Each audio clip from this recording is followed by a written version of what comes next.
Welcome back to my channel. আজকে Pidilite industry নিয়ে আলোচনা করব। এটা একটা মনোপলি স্টক। তো এটা কোনো বাই সেল রিকমেন্ডেশন না, এটা কিন্তু অনলি এডুকেশন পারপাস ভিডিওটা করা হচ্ছে। আর পিডিলাইট ইন্ডাস্ট্রি কী কী প্রোডাক্ট আছে বা কী কী আপনারা ইউজ করেন তারা সবাই কিন্তু আপনারা মোটামুটি জানেন, তো সেই বলে ওটা নিয়ে টাইম ওয়েস্ট করছি না।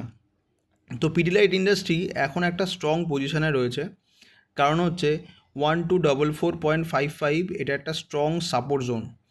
তো এই সাপোর্ট জোনে কিন্তু মার্কেট এসে রিভার্সালের চান্সেস অনেকটা বেড়ে যায়। আর এটা কেন সাপোর্ট জোন হয়েছে সেটাও আমি আপনাদের একটু বুঝিয়ে দিই। তো যদি আপনি ভালো করে দেখেন,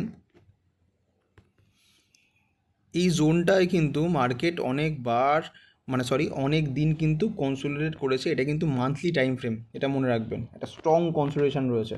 তারপরে কিন্তু এখান থেকে ব্রেকআউট করেছে, তারপরে আবার এখান থেকে কিন্তু রিভার্সাল নিয়ে আপসাইডে কিন্তু একটা র্যালি দেখিয়েছে।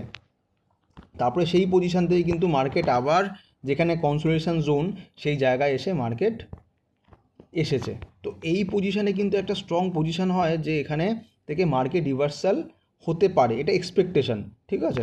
তো এই পজিশানে নয় কনসোলিডেট করবে নেক্সট টাইম, আদারওয়াইজ এখান থেকে কিন্তু আবার একটা আপমুভ দেবে। কারণ হচ্ছে যদি পিডিলাইট ইন্ডাস্ট্রির পাস্ট চার্ট দেখেন, চার্টে রয়েছে যে একদম একটা র্যালি দেখিয়ে কিন্তু মার্কেট উপরে গেছে।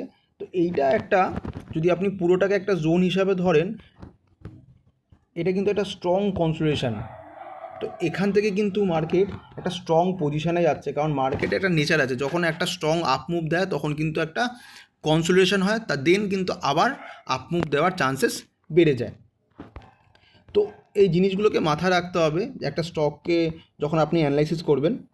আর এটা দেখেন 2020 সালে কিন্তু মার্কেট এখানে 30% মতন কারেকশান নিয়েছিল, আর এখন কিন্তু মার্কেট 26% মতন কিন্তু কারেকশানে রয়েছে।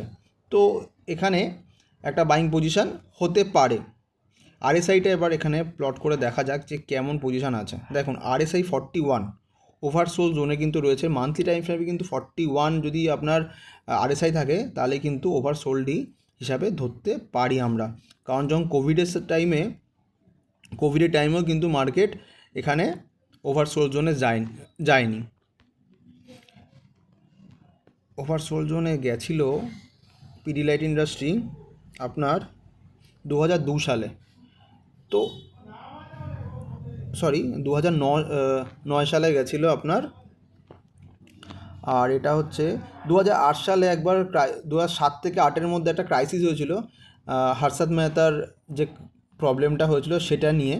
তো তারপরে কিন্তু মার্কেট একটা র্যালি দেখিয়েছে, তার সাথে সাথে এই কোভিডের টাইমেও কিন্তু আপনার ভালো একটা স্ট্রং পজিশান বানিয়ে আপমুভ দেখিয়েছে।